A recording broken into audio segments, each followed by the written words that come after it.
Good evening, and thank you all for braving the weather this evening, because I realise it's quite wet. I realise it's storm Doris. This morning was the subject of probably the worst pun I've ever heard in my life. I woke up to, listening to radio before, as you do, and the weather reporter said, things like, today is storm Doris is upon the UK, sorry. I believe it's a Doris Day. And the reporter who talked immediately after just kind of laughed and sort of went to, why is this guy not fired yet, sort of point. So yes, welcome to the 16th ordinary meeting of the Literary and Scientific Society. We start, as we always do, with some announcements. I believe we only have one this evening from our external convener. Yeah, sure. I would like to announce the National Maidens, which will be taking place between the 31st of March and the 1st of April. So if you're free that Friday and Saturday, by all means come. I've put an announcement in the letter form. You'll find the details there. Brilliant. And any other council members have any business they want to announce, or shall I get on to the minutes then? Right, we'll go ahead on to the minutes from the last meeting, which was...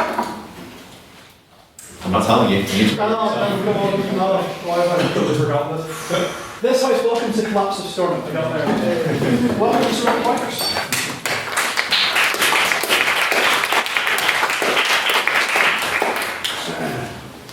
Good evening, one and all.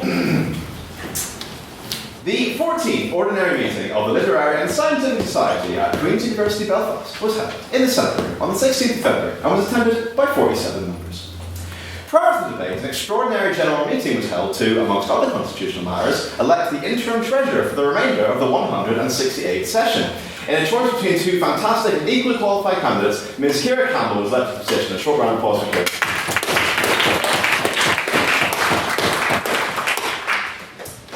Private member of business was heard from Mr. Matthew Bryson, who lurched the House in the direction of Donald Trump's lovely Lady Lumps. He broached the issue of the Donald's new stance on a two-state solution for the Middle East, a topic which Craig Miller had no opinion on whatsoever. President's questions were heard from Ms. Ciara Campbell, who, in a complete bastardisation of both bureaucracy and tradition, asked Tech Officer Chris Spratt what he had for lunch. Mr. Spratt enjoyed an egg. Finally, Mr. Matthew Sullivan wished to query the letter of its constitutions regarding members of the undead receiving their honorary life membership. The issue was postponed, as such constitutional amendments would require further changes to accommodate other horrifying creatures such as vampires, witches, and Boris Johnson. Without further ado, President Murphy then announced the evening's motion: this House welcomes Stormont's collapse. Opening the proposition was main speaker Mr. Killian Thornton. While he was quick to mention that he did not wish for Stormont State's literal collapse, he did say that it may be welcome if certain MLAs were inside at the time.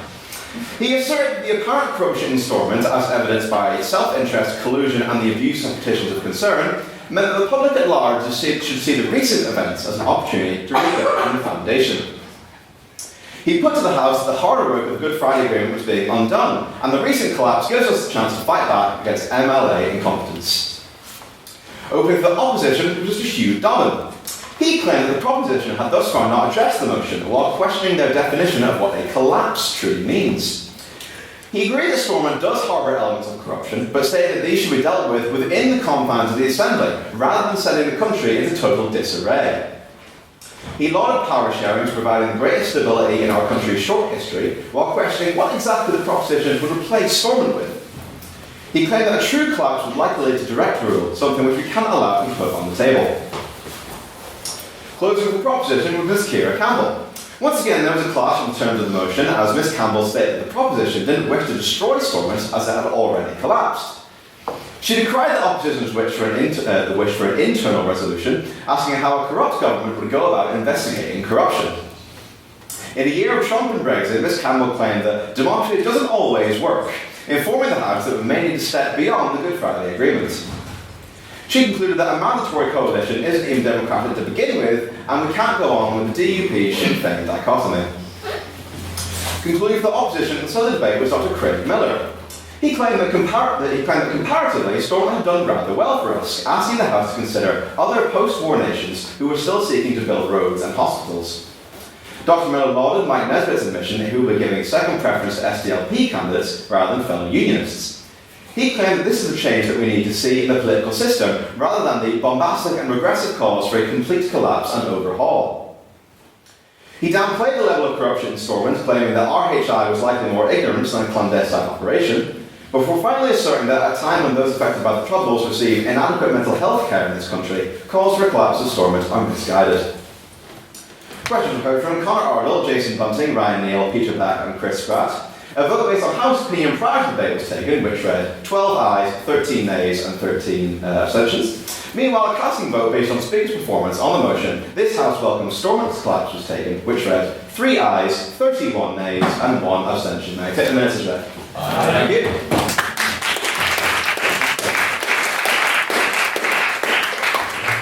Thanks, and on to brief private members' business. Does anyone have any issues they'd like to put to the House? Any sort of mini debates they'd like to have?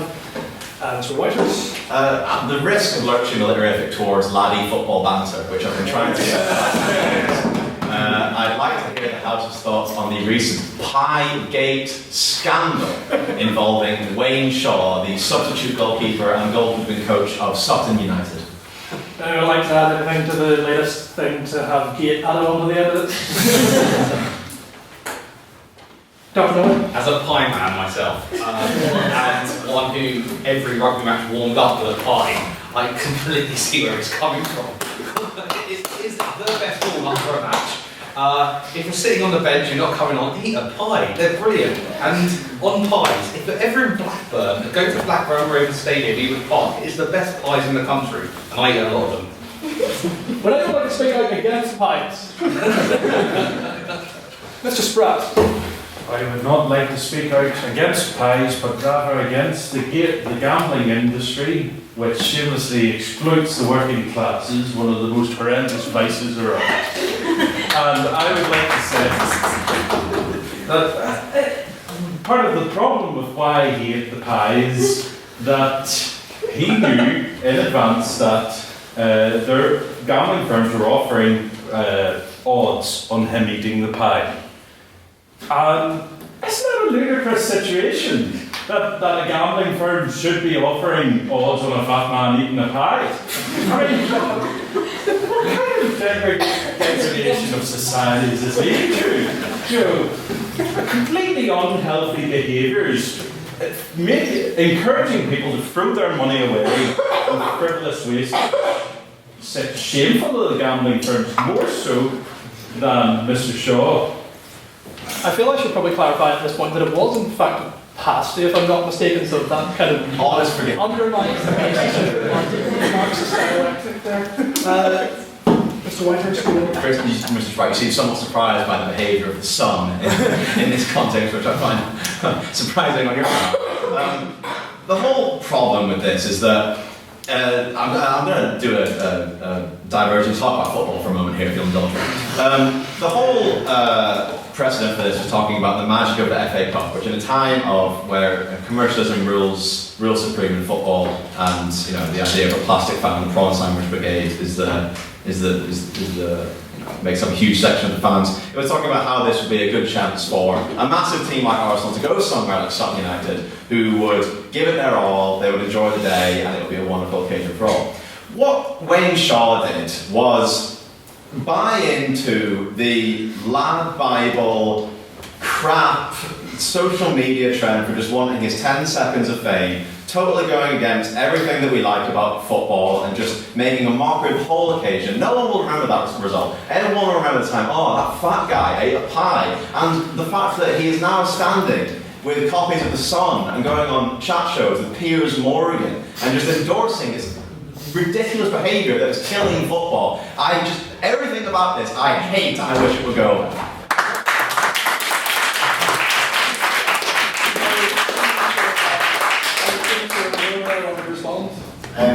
In response to Rob, it's not what football's all about. It's not what the FA Cup's all about. Commercialism has completely done away with the fat man eating pies. And this is what this is why we need it. So I understand what you're saying. That's what English football and the FA Cup's all about. Is this why golf shouldn't be made professional? Is this why golf sport shouldn't be made professional? That's different. Different topic. There's a pie fat man hunting Europe. Yeah. So we'll move on to the next private member of the business if anyone has any.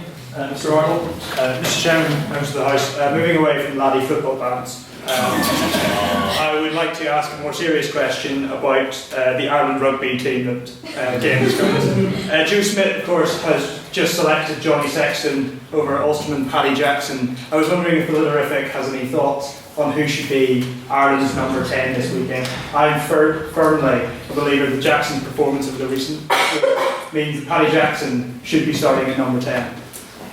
Well, as Rolf can testify, I have the Richard Ayoade and IT crisis when it comes to sports. So, I'll throw this over to someone who definitely knows more about it than I do. Great. 2 words, swing low. Yeah. France. Moving Mr. Spratt. It's not this one. Well, it's just, the whole thing of Paddy Jackson's in great form. He really is. Some would argue that Sexton, if he can bring his A game, and Joe Schmidt has always been a man who believes in trying to get the most out of his players at a given time, and he's managed it with Rob Carney. But here's the real crux of the issue, though, and it comes down to Johnny Sexton's a crock. He'll break in about 25 minutes, so if you don't want him on the bench, and then potentially break, and you've got no option at 10 then. You don't have an option at 10. Yeah. But Paddy Jackson's a great young lad. Kicking out a hand could really do some work, but other than that, he's ironed out a lot of the things in this game. So that's all I have to say, and I think that's all about it. So, moving onwards to President's questions. Does anyone have any tedious questions they'd like to ask me, or probing questions, or anything interesting whatsoever? Mr. Markland. What did the tech officer have for breakfast this morning? Tech officer that's not present. Yeah, I have to answer for you. But that means I have to ask you, and then relay it to the House. And that just seems to be... That could work. Okay, then, Mr. Spratt, what did you have for breakfast this morning? Remember having I did have. No, I did have breakfast. I went to Indigo. What I had time? nothing off to do. It was about 10. I had just returned from the doctors. And yeah, they talk here for doctors. Are there a lot of doctors in the room? Yes, had a nice little French toast and bacon with a bit of maple syrup, with a nice Ramon and filter coffee. It was very nice. Does that answer satisfy the House? Yeah. Moving onwards, Ms. Campbell. I would just like to ask the President what time he thinks breakfast should be, you know? Depends which breakfast. We've got a second breakfast as well, and then like 11:06. Like if you go off like Hobbit, there's like 5 and stuff. Yeah. Right, moving on to the actual substantive debate this evening. Yeah, we're here to debate the motion. This House would oppose the marketisation of higher education, and I would, without further ado, I welcome the first speaker for the proposition before the President of the SU, Mr. Sean Beer.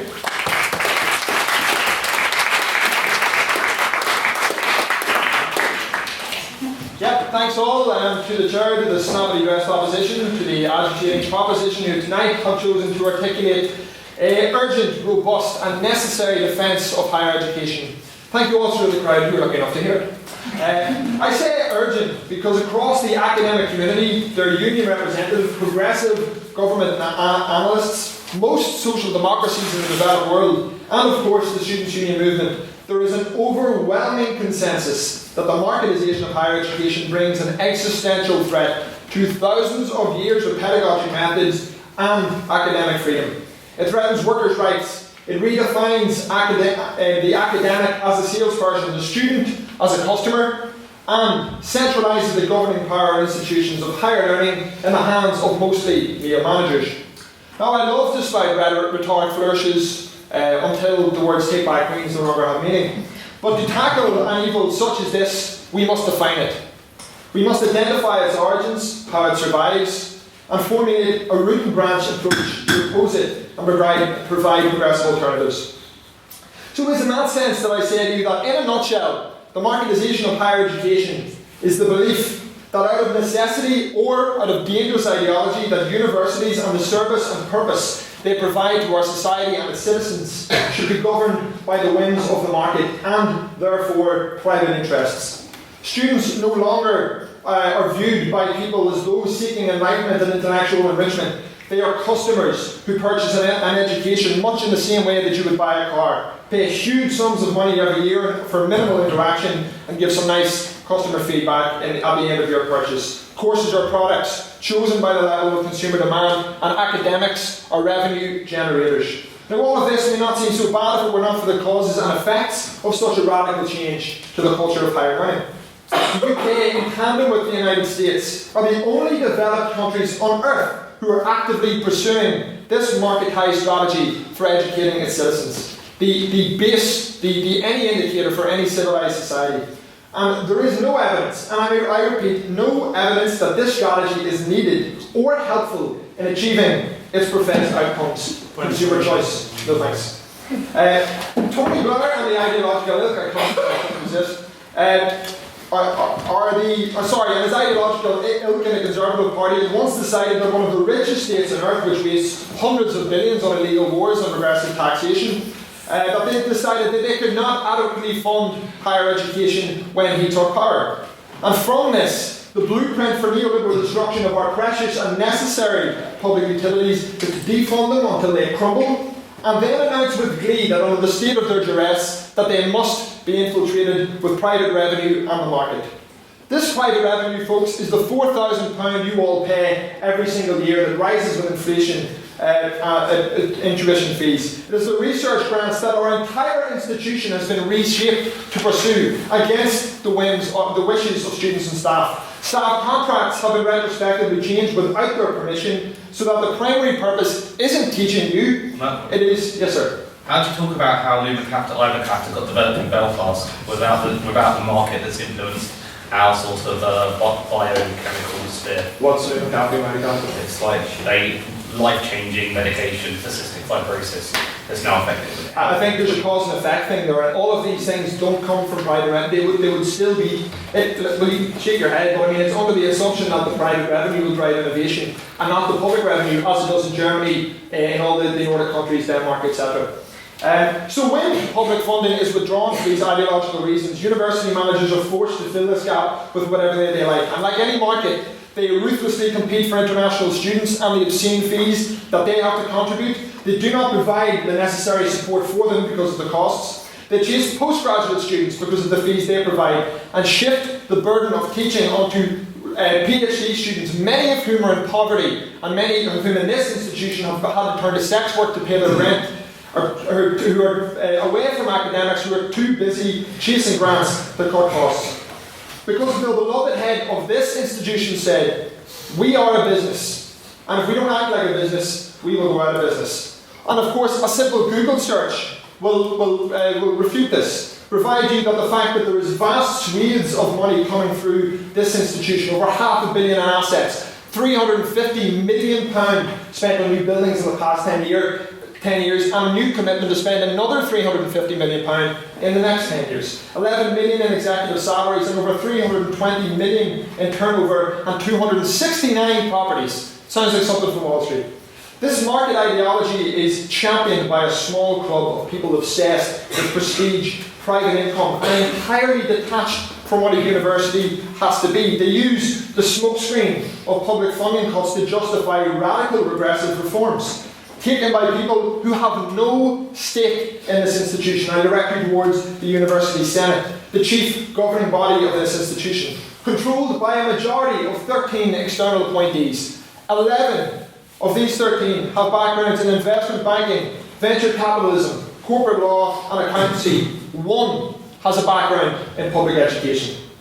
Students and staff, the lifeblood of this institution, the people who populate it every day, have no real power. And like any corporate governance structure, democracy will always lose out to the priorities of private interest. This board, the Senate, and their cosy relationship with the managers set foot on this site 4 times a year, and approve the strategic marketised direction of Queen's concocted in back room by obscenely paid university managers. And if it wasn't enough, the mental health services in this country were cut, in this university were cut by 37,000. The Vice Chancellor in the same year enjoyed an increase in the salary of £40,000. So, private business benefits from having universities compile degree platforms based on the needs of the private sector. These aren't chosen by students. Queen's has just launched a section on their website saying our degrees are designed and chosen by industry.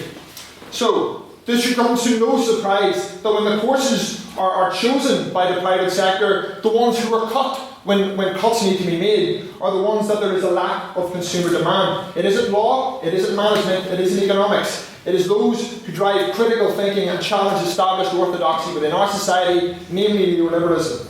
What is a university if not a bastion of free thought and expression? A frontier of radical thinking that challenges the status quo and fosters bold and innovative methods of achieving human progress. This cannot be done if consumer demand trumps academic merit.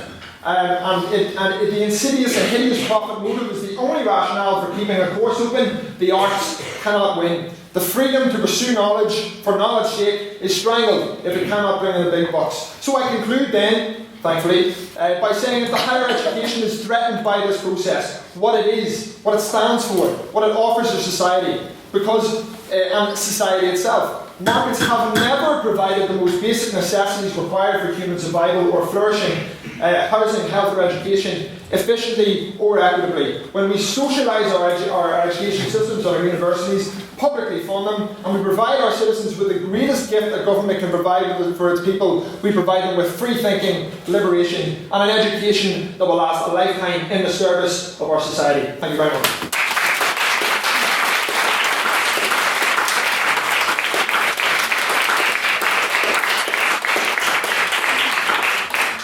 Thank you, and then with the case for the opposition, Mr. John McAleedham.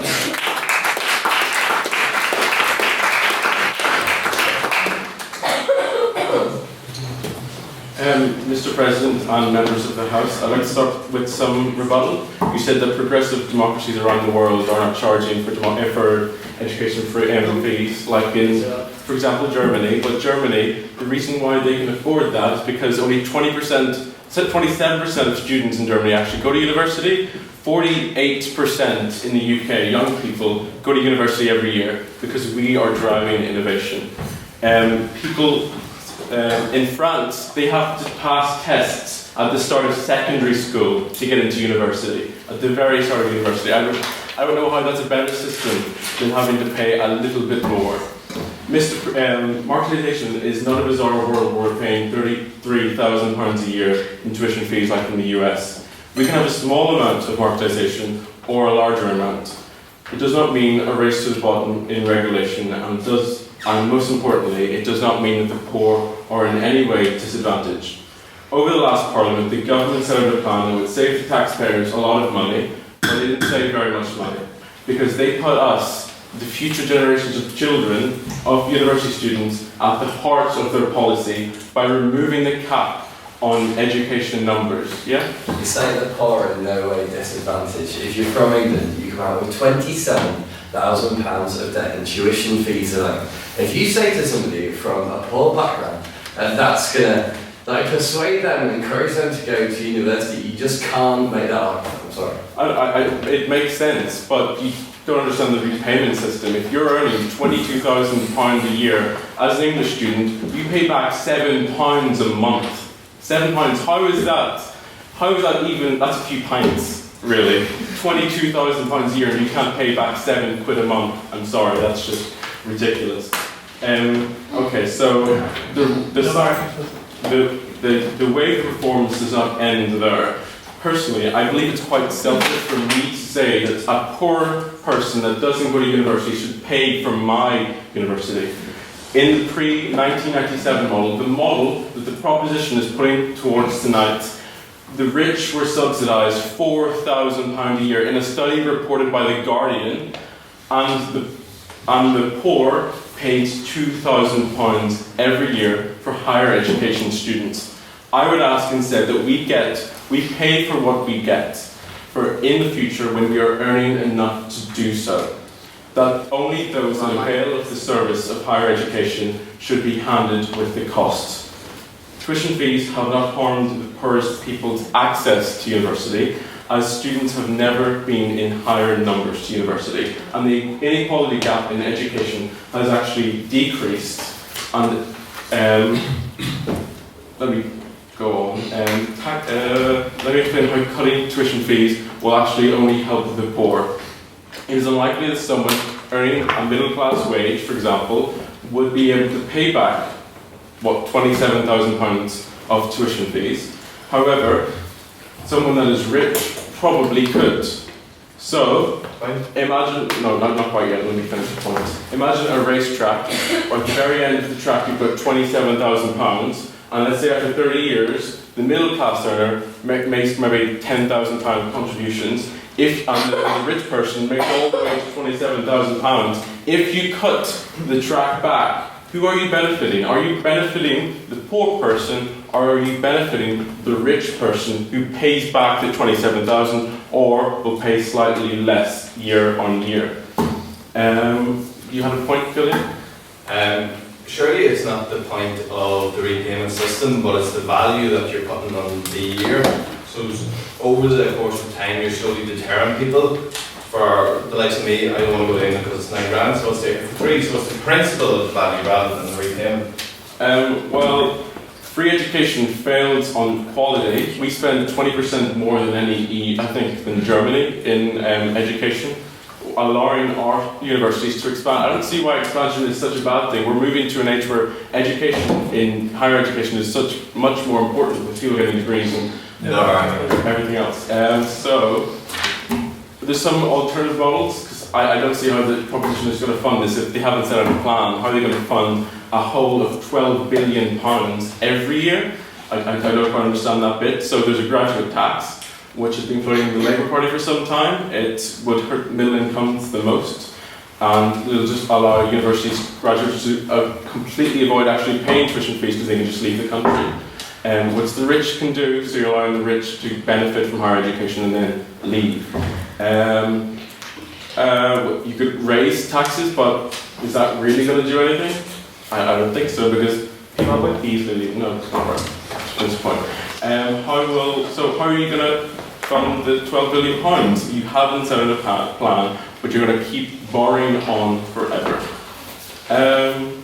Finally, I think it's quite important that we do have industry helping to sway where we put our funds in university. At the end of the day, we are the market forces. Everyone in this person is part of the market and deciding what the future brings. And a lack of marketisation in the country is just dreadful. Secondary schools failed us in the year 2000. We should have been learning to code in the year 2000. Every single person in this student should have been learning proper ICT skills from 5 years old, but we haven't because of this bloody government. Because of Tony Blair. It's Tony's fault, guys. Okay, so we should be keeping up with industry trends which help improve the market. And just the final point. What's our time, I believe? 6 minutes? No, you've got 10 seconds left. Oh, 10 off now. So you've got 10 seconds left for the final closing. No, sorry. The government simply doesn't have the government simply doesn't have the money to fund this idealistic, ideological policy. What we hear from the proposition tonight is nothing but pure, wishful rhetoric. The opposition is here to bring everyone back to the reality of the future. It's our quality of education and poor people that suffer the most from these policies. Our side will be nothing but the hard truth about the cost of higher education, a truth that we unfortunately must accept. I urge for you to vote against the motion tonight.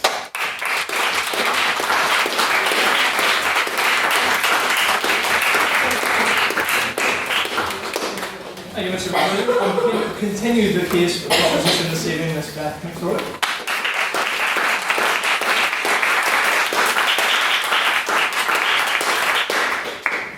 Okay. First, before some rebuttal, why did you come to university? For some people, it might be, I want a job. Yes, that was me too. Everybody's a slave to the silver dollar. They need to earn money, and preferably one, preferably a job in which that income might be slightly higher than perhaps a minimum wage. However, one of the traditional bastions of the university is free thinking, the expansion of thought, pure learning, developing yourself, developing amongst your peers. However, what happens if you introduce industry experts? They begin to shape your degree programme so that different parts of thought On that point, yes. how can you stand up there and say you want free thought, but yet people on the proposition want safe spaces? It's a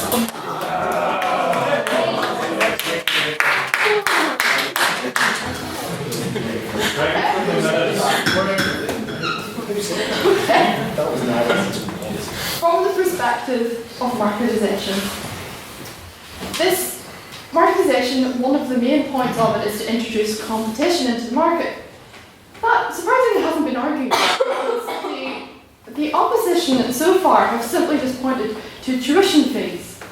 And how does the opposition look at the statistics for the Institute of Fiscal Studies last year, who stated that 70% of last year's graduates will fail to repay all of their tuition fees? That is leaving the government in even more debt than it was in the first place. This form of competition, supposed competition, is not the same competition in every other market. In fact, even though, from a cultural perspective, the project of marketisation, it only represents the commodification of academic education.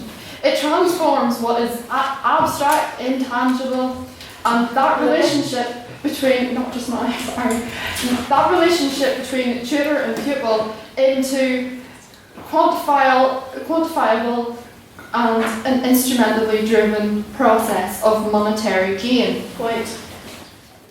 Okay, you say we're bringing competition into academia, but competition is inherent in academia. The point of our pursuit of knowledge is that we're going to want to have better grades, more knowledge than other people, and that competition is just inherent in this whole thing. That's true. However, introducing the monetary gain of marketisation into it, that's coming to my next point. Instead of having that traditional student-teacher relationship, we introduce customer-based relationships, wherein the student becomes the customer in the university, and the academic, your personal tutor, becomes a person who isn't driven by academic standards, they're driven by the market economics. On that point, does that not mean that we can demand more contact hours and better teaching and better outcomes? It would, in an idealised world, it would. That's what we're told, that's what Queen's told us in a lot of their prospecti. However, when you go to those contact hours, instead of getting feedback that's critical, will criticise your work, point out your weaknesses, instead, as the customer, they flatter your ego, they tell you how you're doing well. On the point, they won't tell you how you're doing badly. There has been a lot of issues I do law, so in the law school with feedback recently, we are just told good, very good. We aren't criticised. How are you supposed to learn if you aren't criticised? Information. Yeah. Mr. Chairman, members of the House, I think this might be an issue with individual staff members of it. I know from my own experience in the Politics Masters, all of my work is heavily criticised and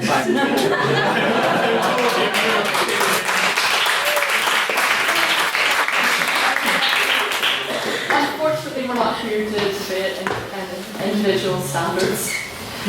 In fact, criticism of the practice of treating students as customers was actually pursued by Socrates and Plato. Sophist philosophers actually were influenced greatly by Plato because he saw them as those who charged for their academic services were equated to those charging for their prostitution. So can we equate our academics with prostitutes? Maybe that's going slightly far, but yeah. Plato and Socrates didn't believe in a modern Western democracy, but markets that we have now. That's true, but even in Victorian England in 1866, the writer J.S. Mill predicted that the I can see people laughing. Predicted the increase in marketisation, the increase in student as customer, the increase in, or the decrease even, in the level of academic thought, the decrease in pursuit of knowledge. In fact, where is my point? Information. Yes. Mr. Chairman, is this not the same John Stuart Mill who about 1% of the population went to university, all of whom were incredibly rich white males, rather than the sort of diverse student body that we have today under a marketisation programme? Yes. However, with the increase in marketisation, we have the increase of investment from industry. With increased investment, yes, with increased investment, there's increased money. However, that money comes from people who have other interests other than the traditional academic standards. They want to mould thought. They want students who, at the end of the process, after being saddled with a debt of $27,000 a year, if you were in the United States, this could be run into like $250,000. You are moulded into a robot. You aren't a free thinker. You are only taught to think one way and one way only. I'm not quite. So, You're out of time. So either academics rotate into the trainers of customers of marketisation works as essentially an ideologically or public relations accomplishers. They are essentially only PR for the university, and that is why we oppose the marketisation of education.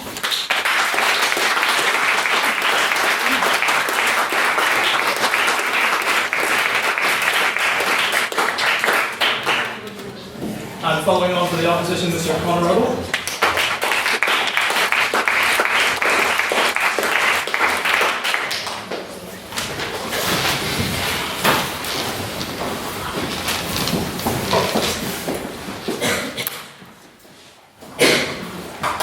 Right, Mr. Chairman, members of the House, it's been a long time since I've stood up and debated in front of the public chamber, so I'm looking forward to this, and it's a great honour to be in front of the Liverific today. So, this debate is about marketisation. Now, of course, we've heard the proposition come in and say that tuition fees, the National Student Survey, the TEF, all of these things are products of marketisation. But we have to ask ourselves, is this actually marketisation? Is just simply because there is currency now involved in the university education system, is that marketisation? And the answer to that is no. All of these things are government-backed initiatives. All of these things are government-backed. It is government interference in education that is causing a lot of the inflationary problems that the proposition is talking about. So first, let me engage in a little bit of rebuttal. First of all, higher education is of course under threat. The President is right. But it is not from marketisation. It is in fact from the government intervention that is putting more pressure on academics to produce research and to produce teaching in the same day when they only have limited hours available to them. They say as well that students aren't customers.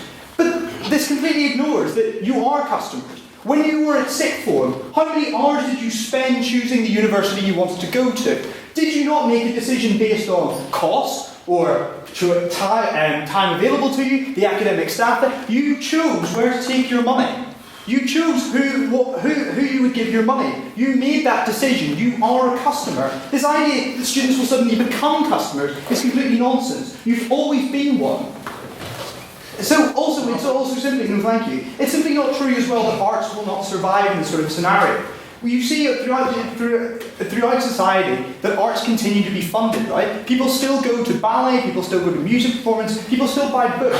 These things are still valued in society. People still want them, and so people will still fund them and attend them.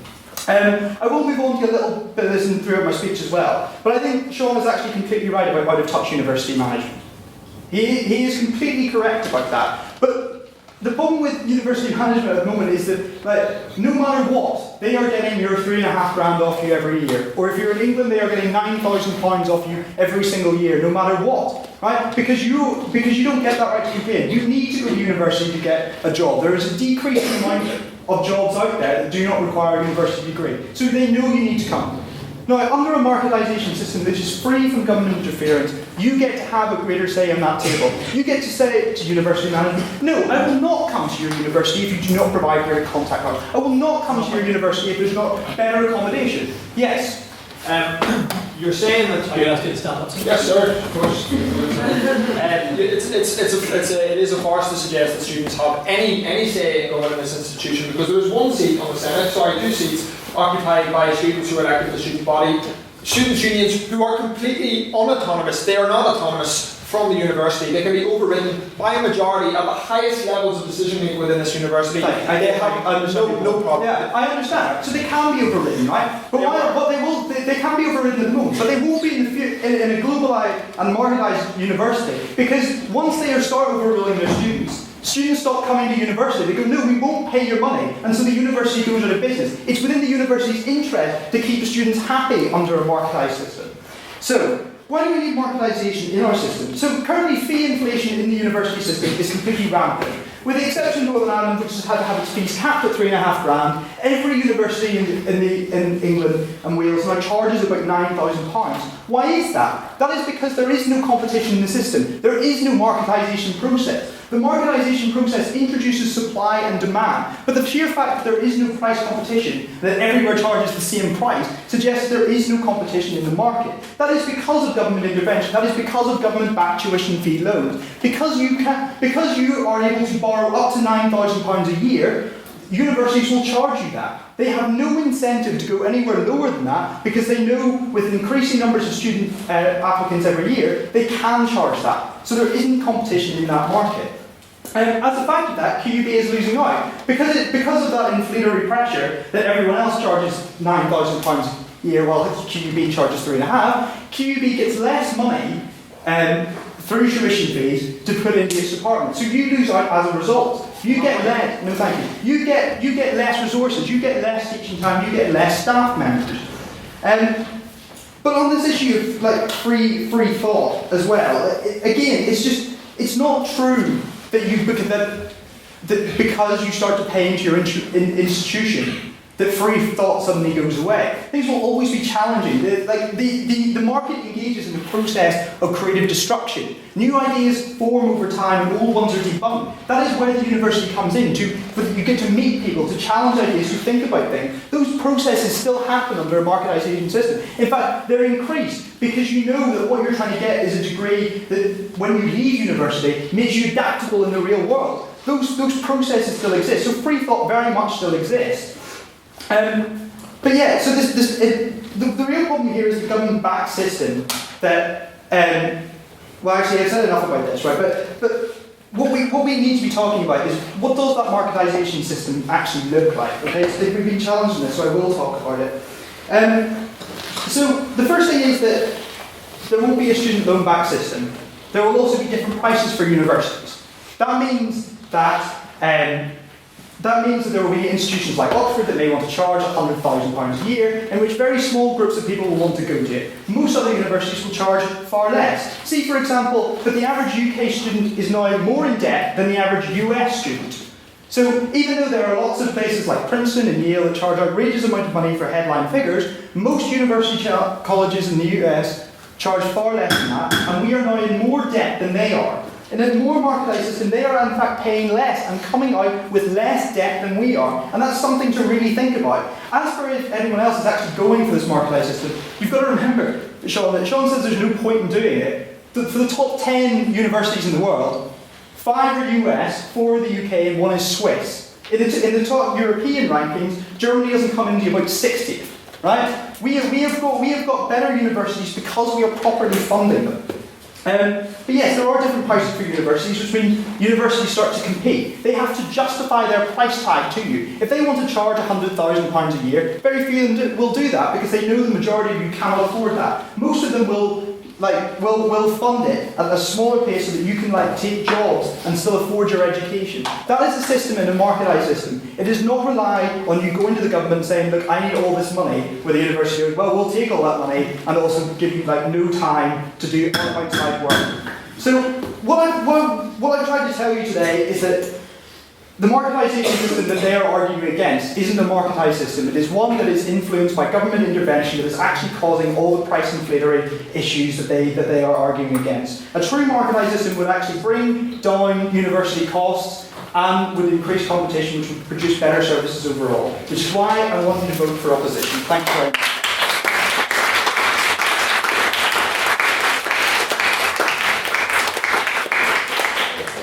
I'd like to close the case for the proposition this evening, Mr. Cook.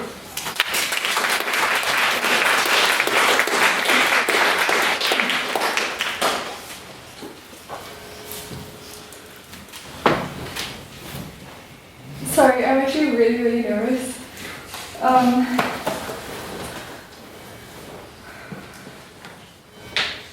Okay, so let's look at the effects of marketization in society today, right? So, the opposition has argued that you don't see how it would affect the poor's access to education.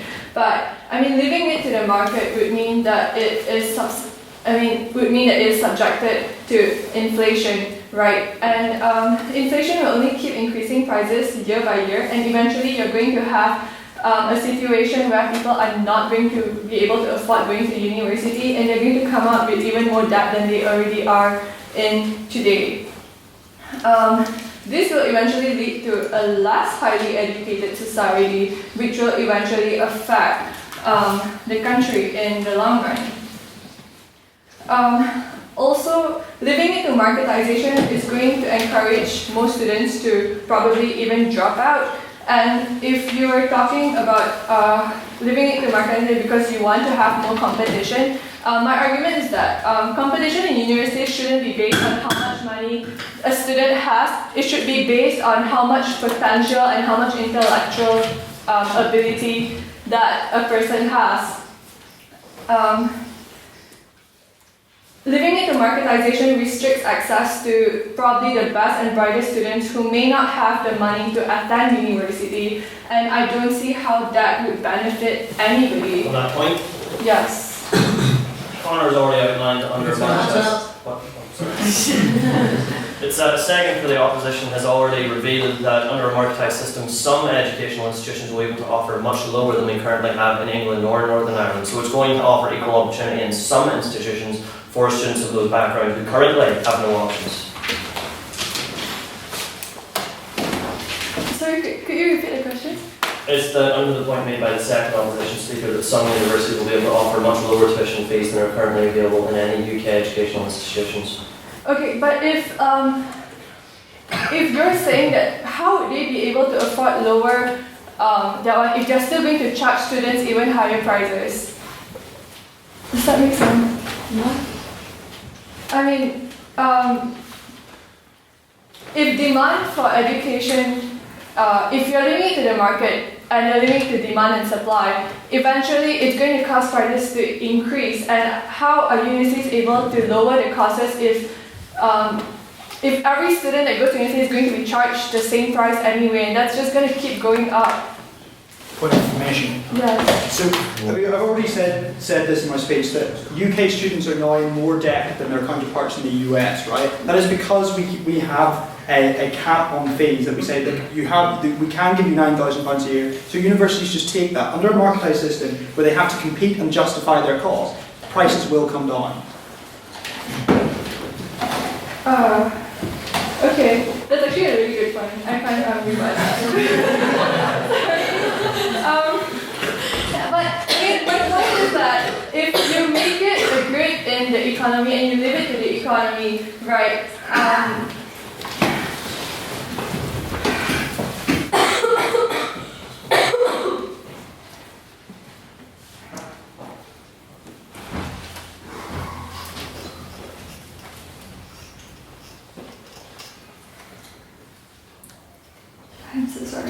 Okay,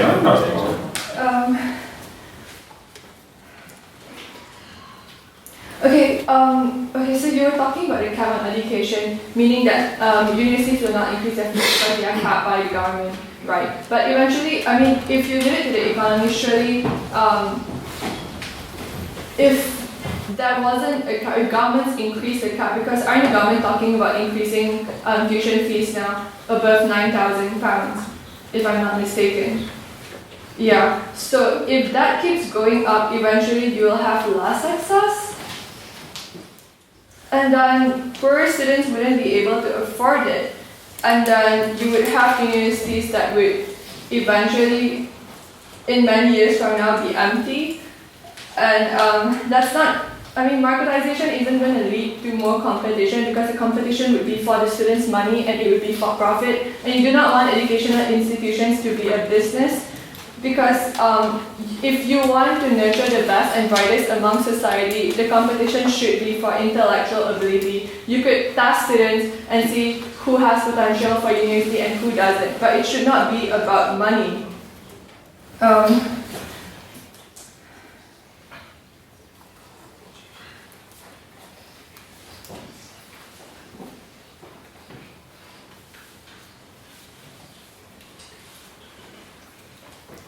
Yeah, sorry. I'm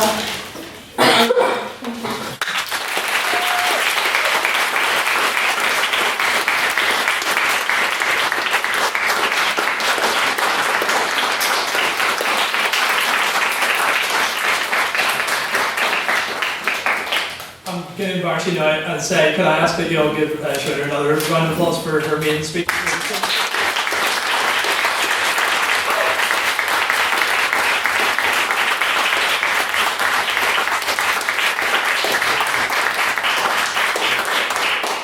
Right, and to close for the opposition this evening and therefore this debate, Mr. Rachel Lang.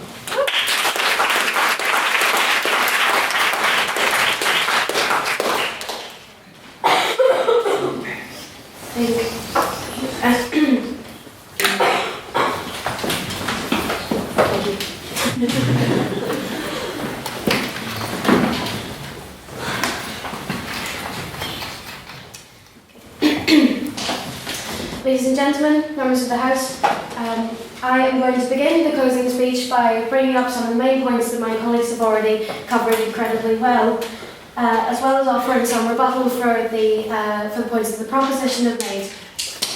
So, for my main points, I'd like to continue on this idea of marketisation in industry being a good thing that will only seek to benefit students. The opposition have told us some very good, but I would argue very one-sided points that this can only be a bad thing. Nothing is ever that black and white, including the marketisation of universities. Systems are indeed in place, not under the current system we have in Northern Ireland, but in other systems, across the country, across the seas even, to offer students much more incentive to pay for university. You are, in fact, a consumer, which is something I don't think anyone in this room ever thought I'd say. You are a consumer. You are entitled to the product that the university offers you. And no, thank you. And as my colleague Sister Riley pointed out, it is your money from your pocket, mostly. It is your money from your pocket, and you decide where to go with it. On that point? Yes. Where do we decide to go if there's no money in our pocket? Where do we decide to go if there's no money in our pockets? That's a completely fair point, and I accept that. And bring it back to the point that Conor has already mentioned, that if we didn't have a government, I'm going to find my notes here, sorry. If we didn't have a government interfering system, this would all be a lot different. This would all be a lot different. If universities must rise and fall, university fees must rise and fall with inflation. No one is suggesting this otherwise. But if we're more in debt than US students, as we already said, price competition means that prices will have to come down elsewhere, and it becomes a seesaw and it becomes a balancing act of universities that are willing to offer you cheaper fees. On that So point. you could, no, thank you. Willing to offer cheaper fees so you don't have to go to Oxford or Cambridge, as we've been led to believe under the current system. You are able to choose where you go because there are systems in place to help you. There are loans and grants and things that are out there that just don't work under the current cap system, that could only work, under a point of marketisation.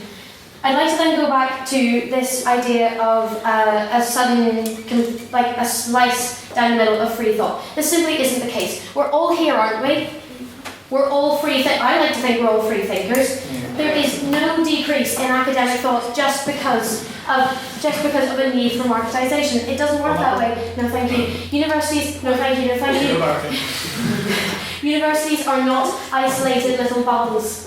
There's already this image in place of pampered, spoilt university students who feel I'm going to use Chris's favourite word, the millennials. They're entitled to a free education. And this simply isn't the case. Learning is not intangible. I think Beth possibly put it. Learning is not intangible across any faculty. Each and every single course of this university can offer real-world implications that only seek to be improved under marketisation. I believe it was Craig's point earlier about life-saving cystic fibrosis medicines. This is a continuous cycle of money being pumped into universities by students, funding research that is also done by students, for students. And so this cycle continues where universities, far from being a place of single-minded neoliberal thought, they can still be these places for free discussion across the faculty in the sciences. I will finish my point first. Across the faculties, including the arts. As Connor has already mentioned, people are still funding, creating and going to the ballet, the theatre. There's some fantastic work being done across faculties as well. Shannon Yee, who's a researcher from a university that I can't remember, has been working with Gail McConnell from Queen's University Belfast, working with people who hear voices. And this is an interdisciplinary project across arts and psychology, and the work and research that has been being done to this is invaluable in terms of releasing some of the stigma around mental health in the form of publicly funded arts, as well as doing some vital research into brain psychology and mental health. Somebody else had a point before you, please.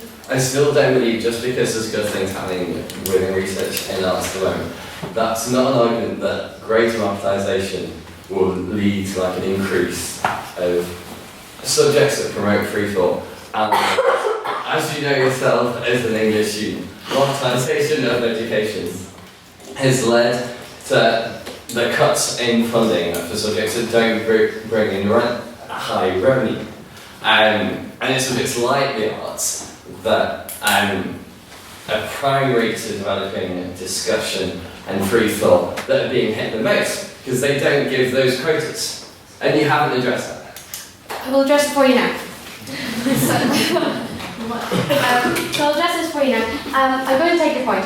These things are always, it's a parabola, and at the minute it's in a dip. The arts are being hit, but I do not accept the point from the proposition that they are being hit as hard as they say they are. And it's not that there is this one-minded tirade against free thought and against subjects that don't have an immediate profit. I'm going to go back to the point about interdisciplinary study, because this is where this comes in. It's in a dip at the minute, and I would argue this is because of cap fees. Everybody is struggling, and we're trying to admittedly crawl our way out of a hole that's been dug. And I'm going to argue that the only way to do this, as my colleagues have said before me, is because of marketisation. It is a necessary evil in order to eventually promote greater discussion in free thought. But it cannot be I'll go back to where I started. These things cannot be seen in black and white attitudes. This is not marketisation. Is not this monolith of evil that is only doing bad things. Too much is asked of our academics without marketisation. With marketisation, universities can offer the support and the teaching of academics for a price that with marketisation will become reasonable once we get out of this parabola. So to conclude, I'll go back to my first point. You are a consumer, and that's not a bad thing, because it's your money and you decide where it goes. And this image of students as spoiled and entitled people needs to change, and I firmly believe that we can do this through marketisation. Thank you.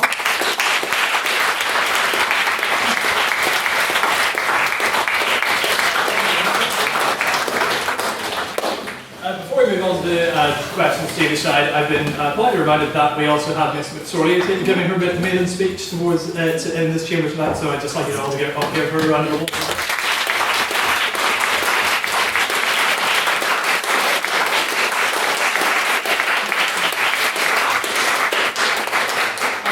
We'll move on to questions to either side. So if anyone has any questions for the proposition to begin with, questions to the proposition. Yourself, just state your name for the record. So you talked a lot about how having industry kind of interfering is a really bad thing. Now, I'm a biochemist, so it's very different from me, but in my course we have a commercialisation module, and there are people from biotech have come in and they kind of give us an idea of what they would want, or what you need if you, say, discover a drug and want to take that concept to market. And I think they looked at it, and there's something like half the people on my course would go into industry rather than into academia. So that's catering to them, and that's very useful. And I don't see how industry having a say is bad, because ultimately we all want to get a job.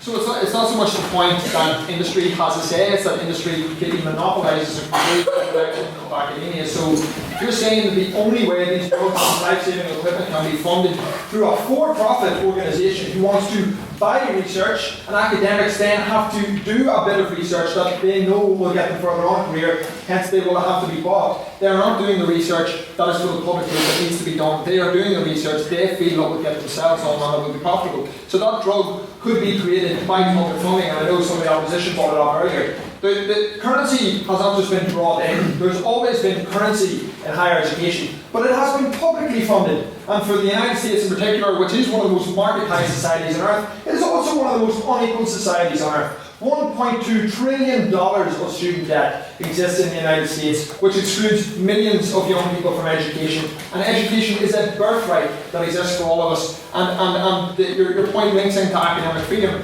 The freedom to research things for knowledge's sake, for the purpose of society, for all of us, is what we should be doing. Like the loftily named Socrates and Aristotle and boys.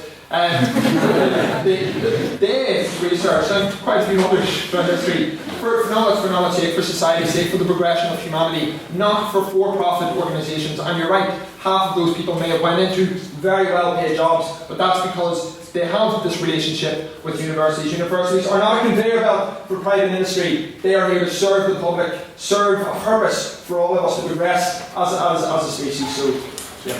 Woo!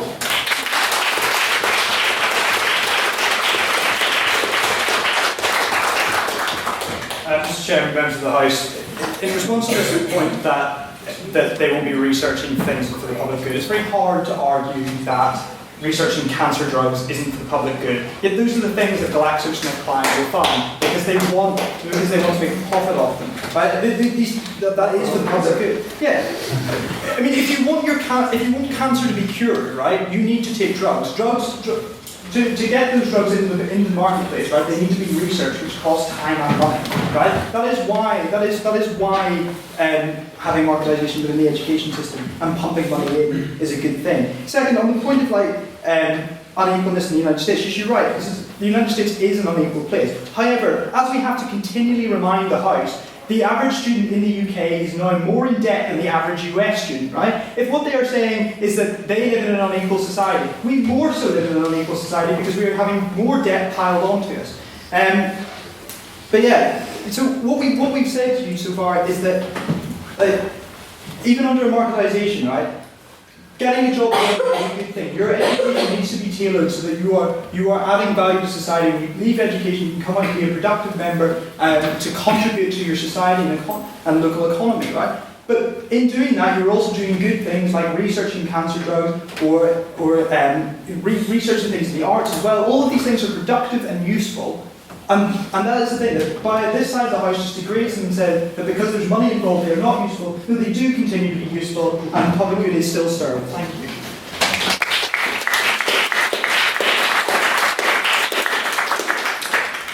Any questions to the opposition? I'll take somebody who hasn't asked a question before. Yourself, sir, if you'd like to state your name for the record as well.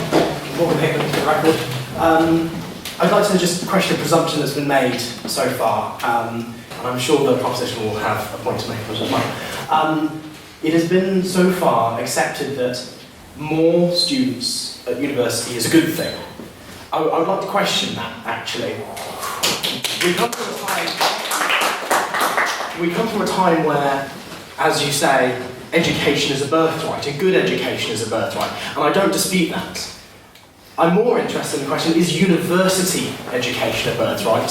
Are there other means of obtaining this education, this marketised education, beyond the realm of a higher academic institution as a university, the polytechnics, the tech colleges, as we have seen in the past?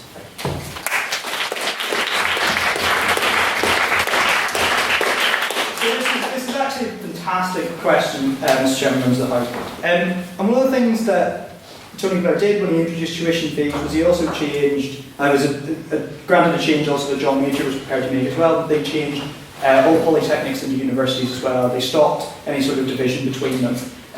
When they introduced fees then, there was also, put them at £9,000, everyone was grabbing the same thing. Because everyone is trying to get more students through the doors, so they try and get more tuition fees, it's led to this presumption that more students at university is necessarily a good thing. That may be true. We do want our workforce and young people to be as educated to the highest possible standard as they can, right? But there are different ways, apart from university, of providing that sort of system. Now, one of the reasons, again, that price competition will be introduced under a market system and allow prices for universities to come down is that alternative providers of education will come into play. Because so many people have to go to university now to get a job, tick that box and say, yeah, I've got my 2-1 so that they can join the company. It means that fewer companies are now investing in their own human capital. Fewer companies are now doing training, on-job training for employees, right? Our research and development is 1.3% of GDP, which is completely woeful in comparison to the likes of Sweden that has 4.33% of their GDP dedicated to research and development of human beings, right? Under a marketised system, you're right. There are different ways of education that will come up. Companies will train more people, apprenticeships may be taken up. It depends. I can't tell you under a marketised system what will come up, because that will come up at the discretion of companies. How they need to train their employees will be decided in that sort of marketplace environment. I can't tell you. I can't be the planner that tells you what happens.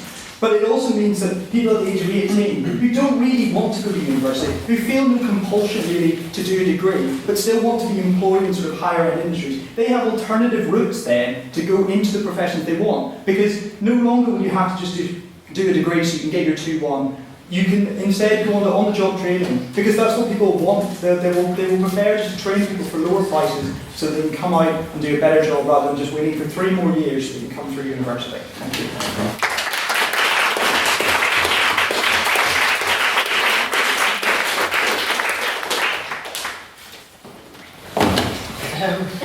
Yeah, so you're right that there are various forms of education. I'm going to destroy a quote here. It's that if you think of fish, or if you try and test, it's intelligence by climbing a tree or something like that, it's not going to work.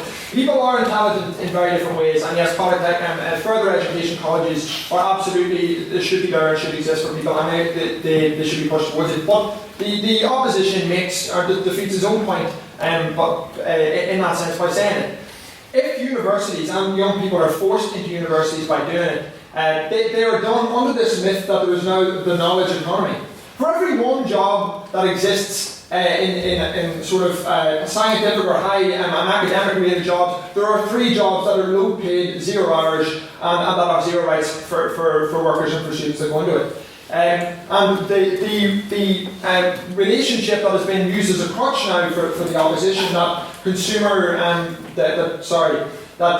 consumer choice in the United States will provide a better alternative and provide lower education prices for students. It also provides them with a lower quality education. That the best students go to the Princetons and that were mentioned if they can afford $100,000 a year, which they can't. No one can unless you're the son of an oil baron. So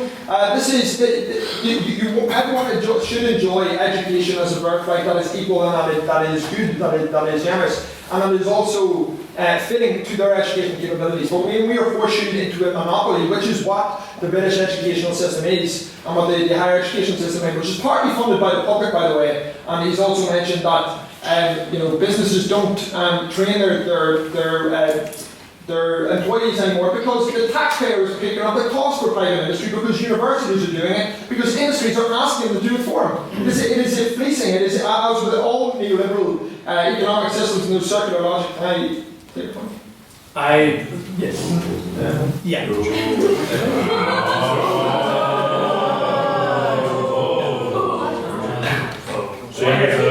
What kind of system do you imagine universities exist in whereby they don't take in the opinions of industry? So it's not the opinions of industry, it's their demands and their needs. It's society. Industry is private industry unless it is for the service of society. Education is supposed to be for the purpose of all of us, not for profit. And that is the key thing. There's no coincidence for the fact that the CBI, the Central Business, or the Coalition of Business and Industry, are the chief proponents and the only civic group in our society that advocate for an increase in tuition fees, and vice versa. While this university has adopted as a core policy that corporation tax should be lowered. It is a neoliberal boys' club with all of the people that they're on in the Senate and all the rest of it. Education is not being used for the purpose of society and for our own human growth. It is very quickly becoming a conveyor belt that will pick up the tab for private industry and to do their work for them.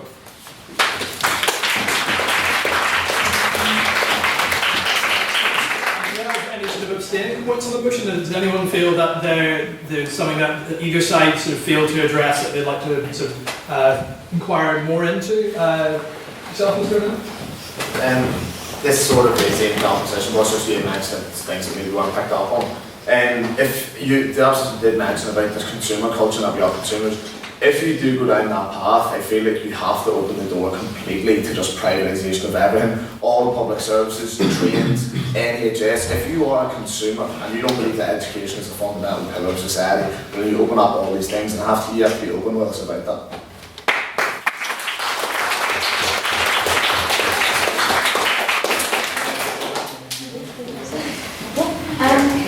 I think this goes back to the point that I began and ended my speech with, that a lot of what this legislature, particularly from the proposition of it, has been very black and white, very deterministic and absolutist thinking. I think there's plenty of room for grey areas. I think there's plenty of room for a continuation of a public and a private sector.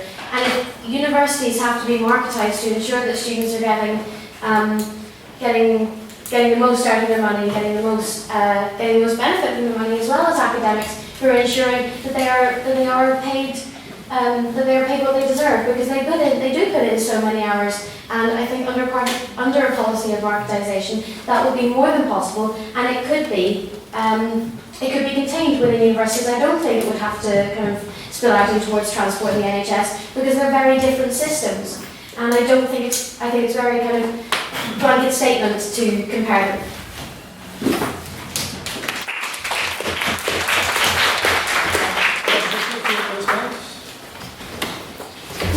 You don't have to. I won't force you. I like to.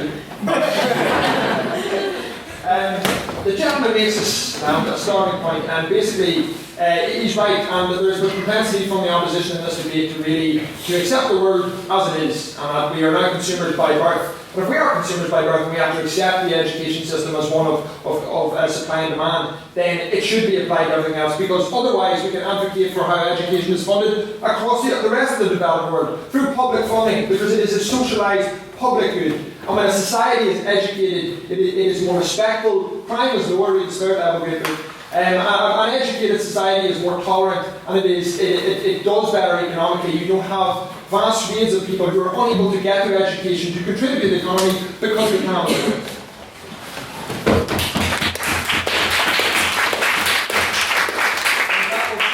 One more question to either side, just in the interest of time, I'd ask that you could keep both your questions and the answers brief. So one more question from the proposition. Can I have a point of order? Yes, sir. It's getting rather hot and stuffy in here. I know we have one round of questions. I don't know who would like to be the ceremonial opener? Moving swiftly on. The rest of the proposition. There was a hand over there at 1 minute and now it's gone online. So go over there. Yes, Mr. Stolby. So, on your page. Alright. So, in the proposition, you talked about how it's a really bad thing. Industry has been infiltrating universities and courses are now designed to get people to work well for industries.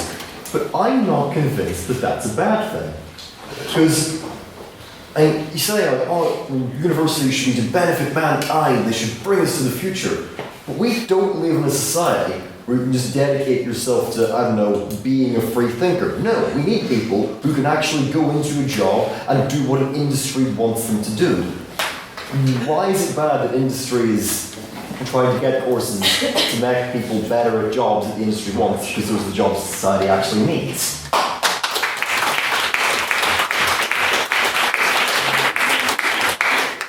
Society needs a diversity of jobs, and universities are increasingly not offering that diversity because those academic profiles, those courses that are deemed less profitable, the research that is deemed less profitable, will be cut out, as we saw with sociology and anthropology. And you're right, not everyone is an Aristotle, to keep bringing that man up. But we do need people that are able to go and do social work, that are anthropologists. What is one of the biggest issues? This is... What's one of the biggest issues our society faces? So flags and courses. Listen, I'm serious, and that goes on both sides of the sectarian divide. What we need are people trained in understanding the history of culture and how that is applied. Like Queen's University's very own Dominic Ryan. And what did Queen's University try to do to this man? They tried to cut a sports study thesis because it didn't bring in money into the institution. What about social work? People are able to go into homes and provide critical services for people, but it's not profitable. Queen's cuts it. Instead, let's gear all of the research in this university, instead of acquiring knowledge for knowledge's sake and giving it out for the benefit of society or transmitting it through teaching, let's gear all of the research, as Queen's University has done, into 3 global research institutions, one for each faculty, that shut down 40% of the research activity within the arts and humanities faculty. 40%! And that is 40% of all of the research that was being done for any amount of different things, for economics, for law, for sociology, for politics, for languages. Shut it down, it's not profitable, move on. That is a disgrace, and that is not what education is. This is not a business, this is a seat of learning, a frontier of free expression, for knowledge's sake, not for what private industry loves. And that's the problem. There is no balance. And you're not asking for people to industry. We do need scientists, all the rest of it. We need diversity, and we don't get that when courses are geared wholly towards the needs of the private sector, people who are infiltrating the university and running it from the top.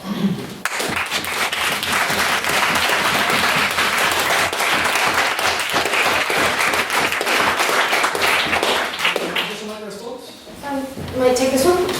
So I'm going to bring up the point of diversity, and as Connor's rightly said next to me, accepting that there's a need for diversity in jobs is accepting that there's a need for supply and demand, which arguably accepts the opposition's point. I'd also like to point out that there are diverse training mechanisms across faculties, including the arts. For my own course, English, there's a module directly dedicated to teaching students various skills they need, including a admittedly competitive internship program. This means working with industries and working with companies, everything from more law-based firms like PwC through Prony, The Lyric, UTV, BBC, to some media outlets. And this wouldn't be possible if not for Marketisation, if not for Queen's, quite rightfully, arguably, showing off that their students are the brightest and the best, and should be given places and should earn their places in these industries, these very diverse industries.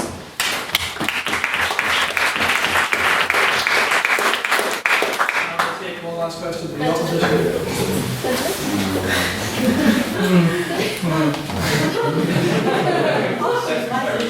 It's like Sophie's choice here. Amy, Schaefer, opposition, yes? Do you think it's ideal that marketisation will reduce the great specialisation of universities? So Cambridge will focus on history and Imperial will focus on science, and that is a good thing because all the scientists will be together, all the historians will be together, and I know that's against interdisciplinary approach, I'm talking about that. Yeah, but someone else can take this one. Specialisation, better services, etc.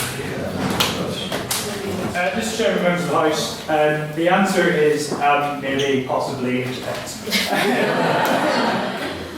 The thing about the marketisation economy is that, again, I can't stand here as a sort of central planning figure and say, yes, this is what Cambridge University will do in the future if under a marketised system. The answer is you're probably right. They will probably specialise. Yes, that means that Queen's University might cut a whole lot of courses, but the sheer fact that there are people in this room that study English and across the country that studying means that there still will be demand for English and other arts courses, and so there will still be availability of those courses across the UK for people to go to. What it means is that there will probably be specialisation in university, that global hubs do come together, and that may be a good thing for UK higher education, but there is one place for employers to go, that there is, but it won't just be one, there will be several, because there will still be competition, because people will still go, yes, no, we see how you train your students there, but no, we think we can improve it, and so another corporation or another university comes up and trains in a different way. So there may be specialisation, there may not be specialisation. It very much depends on the sort of quality of education that people receive at those institutions.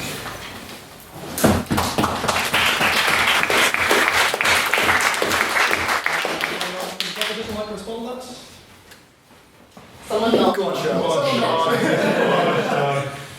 I didn't really...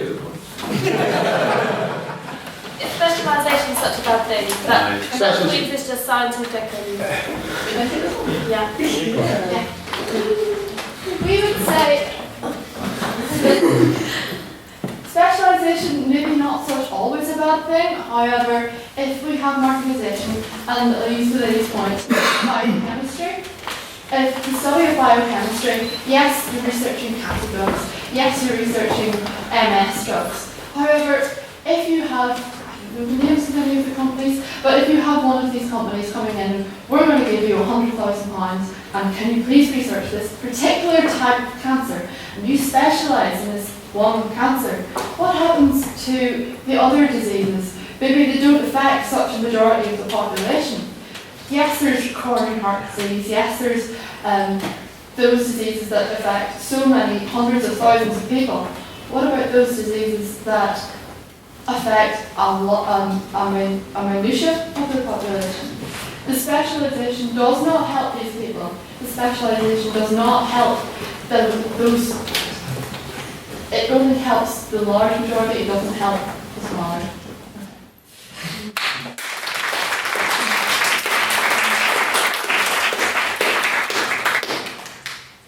Dare I ask? On the motion, actually. On the motion, is it? Right, we'll do one last one. One very quick one on the motion. I think it is on the motion. Are you really sure? Yes. We've talked about a couple of different aspects of marketisation, tuition fees being one, which I actually don't think is marketisation. I think it's gone against actually Sean's definition, by the way. I think to myself that we talk about specialisation, and specialisation works, we know it does. Okay, if you look at stroke sentences in London, okay, we've increased our stroke percentage rates sky high since we've gone to fewer centres. But my question is that, let's just take the NHS as an example, £140 billion a year is what it's spent. What's stopping the NHS going to a specialist centre such as Queen's and going, I want to make this drug? And then the NHS makes that drug and then sells their drug across the world. So what's stopping our own industry acting as the corporations in this marketised way? Because to me that's a way in which you can actually start investing money in our people for the good of our people, that we can start making a profit as a country working together. I think that's the motivation. Yes, it is. Good job. Yeah. Proposition, you get the first opportunity to respond. If you'd like to.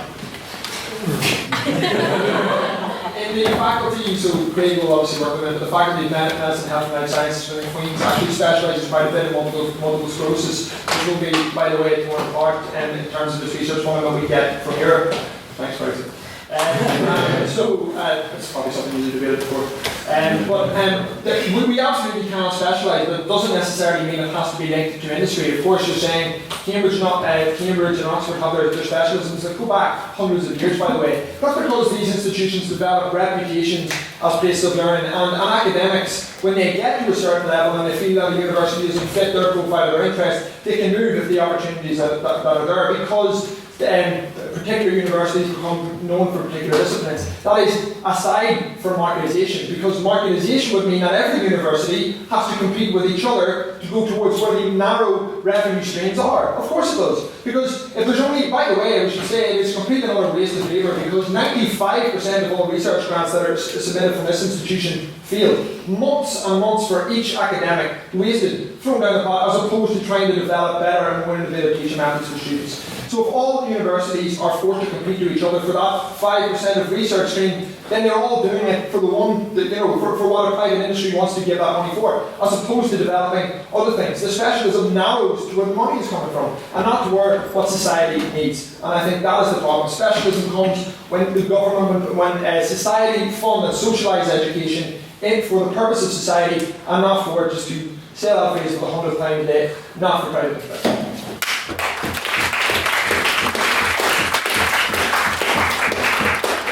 So coming back to my previous answer to the statistician's question, this is where it comes down to maybe it depends, right? So under the sort of model that you two are talking about, where there's so specialisation that only one centre exists, and so one company comes in and says, yes, we're going to provide this much money for grant research, and that one centre just goes over.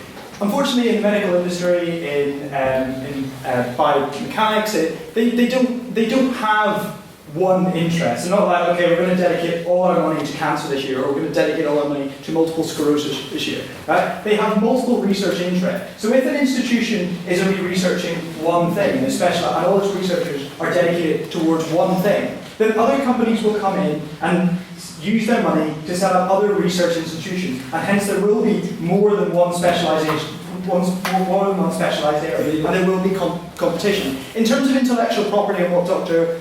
Miller is talking about, actually Queen's University has the largest number of intellectual property patents on research of any institution. Potentially in the future, under a marketised system or under a private system, it could be a useful way for the university to get money to actually use those patents to sell them on to private industry and fund education. That is a perfectly sensible solution. I recommend you take it to the University Senate. Maybe talk to Sean afterwards, he might like to advance that further.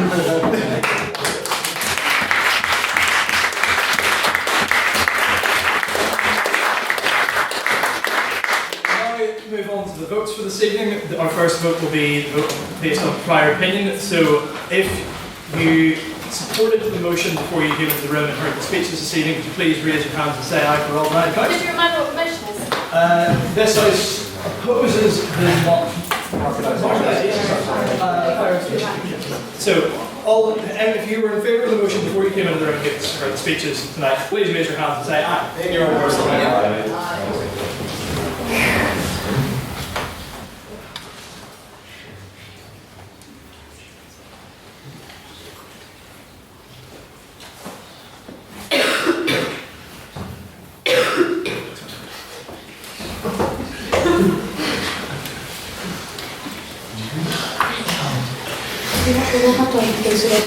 And if you were against the motion this evening before you came in,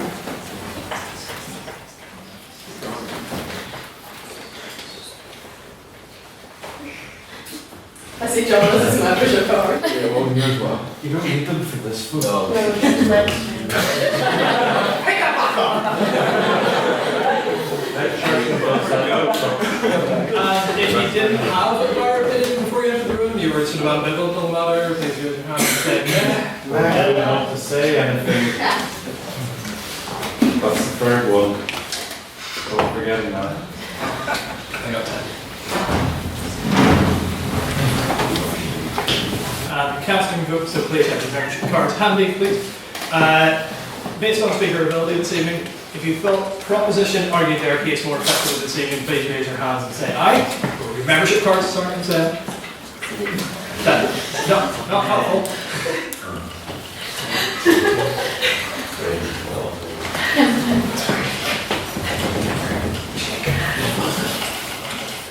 And if you felt the opposition argued their case more effectively this evening, they convinced you of it.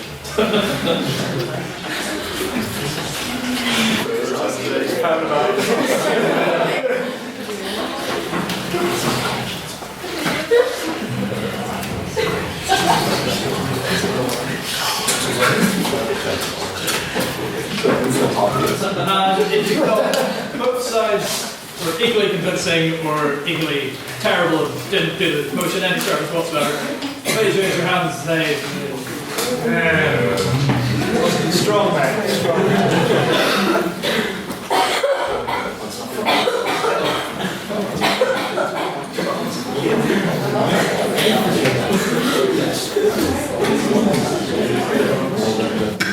And I can confirm that this evening the motion has failed. 4 votes in favour, 22 against. The motion has failed.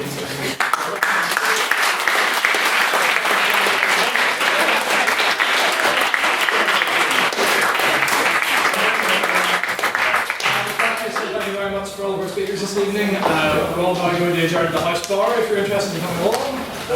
See you next week for our next motion, which is this House believes. Yeah, I know.